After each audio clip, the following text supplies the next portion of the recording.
Welcome to the Intellectual Army. I am the serial intellectual. I create intellectual products that transform people and change the world. I'm the author of 10 books, 2 recently released books, Metamorphic Dictus and Be You.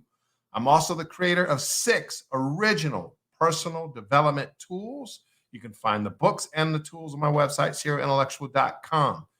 I have 20 years of experience working in organizations, medical practices, nonprofits, for-profits, and businesses in the area of organizational leadership and personal development. And I want to talk to you today about what you need to run your race well. We all have a race we're in. We're all in some type of a race, right? Not real, but metaphorical race. And here are 4 things you need to run your race well. First of all, you got to be committed. You know what this means? Simply, you just got to sign up. I've spent so much time in my own life on the fence, listening to my pause, which is why I wrote the Understanding Pause exercise to help me identify, understand, engage, and determine whether I should listen to it. That pause has kept me from commitment from so many things. And the only thing I regret is not dealing with it sooner and making a commitment.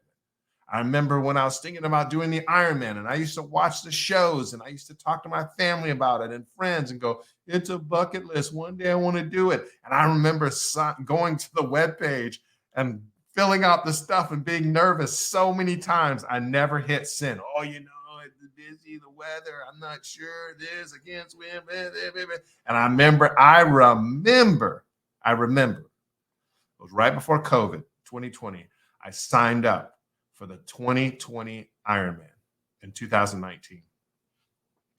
And I remember signing up and being so nervous. My hands were shaking. I was like, it's too much money. I had all these excuses, and I just hit the send button. And then I knew I was committed. And then I was like, wait, do they have insurance? Can I back out?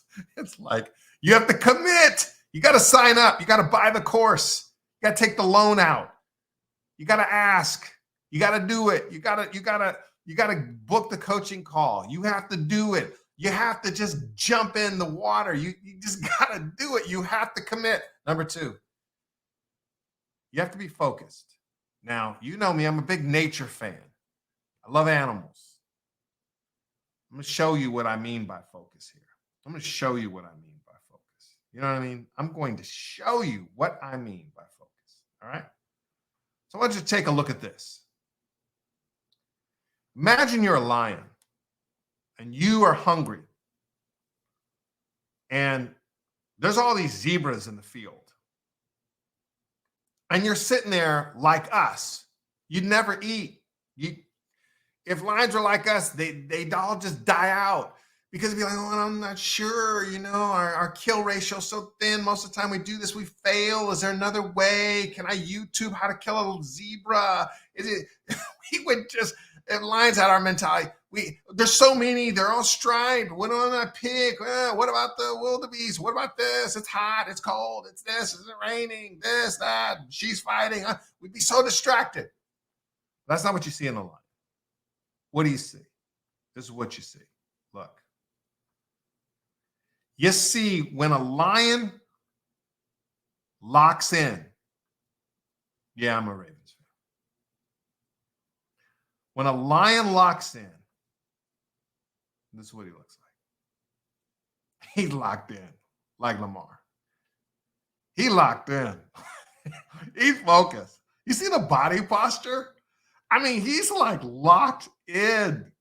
He's everything. He's creeping. He's hunched. He's ready to go. And he's got his eye on one zebra. That's what they do. They lock in on one zebra. You can YouTube this and watch these lions. There'll be like hundreds of zebras, and they'll focus in on one zebra. They're like, we're going to try to get that one zebra. Sometimes they'll be chasing the one zebra, and you'll be like, dude, there's one right there. You could just kill it. Like, nope, they never deter off of the one zebra. But they're going to fail. But they focus on one zebra. And you know what we can learn from that? Not only we need to commit to run our race well, we have focus. Like focus. And you know what that means? We live in the most distracted age in human history, my opinion. Never in the history of humanity have we had more things to distract us from focus. On purpose, focus. Number 3, you got to be impervious. You got to be impervious. You know what impervious means? It means unaffected. What do you got to be impervious to if you're going to run your race well? Well, other people. Because, when you're running your race and you're starting a business or you're trying to do what you're doing, there's always going to be other people doing it. And they're going to do it better than you, faster than you, more glamorous than you. They're going to be more successful. And you're going to start looking at them and go, oh my gosh, why am I doing that? This, that, and a third. And they're doing good. And what's wrong with me? And you're getting distracted. You got to be impervious. You got to be able to see them succeed and go, good for them. I wonder how they did it.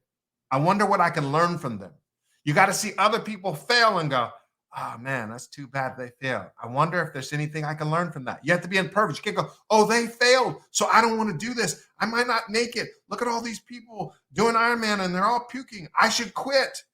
No, you got to be impervious. You got to be impervious to other people's successes and their failures. You can't let it impact you. You got to be impervious.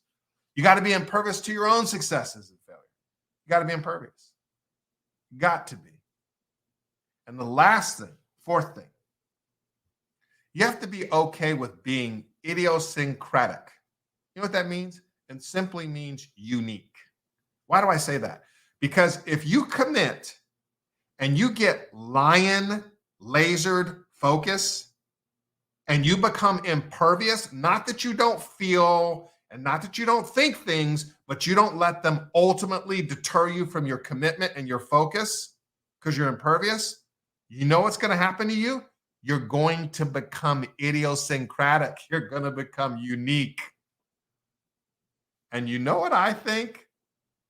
I think we're all afraid of being too unique, of standing out. I think we're afraid of the tension. Okay, maybe not you. Maybe you're different. I know I can be. You got to be okay with being idiosyncratic. You got to be okay, like everybody says on this running their race well. Every single person that runs their race well, they're committed, they're focused, they're impervious, and they're idiosyncratic. They're very unique. It's like, yeah, they practice them, but they're very unique. And that's why we like them. That's why we want to learn from them. But that can be you. That can be me. Let's do this. Let's run a race well. Grace and peace.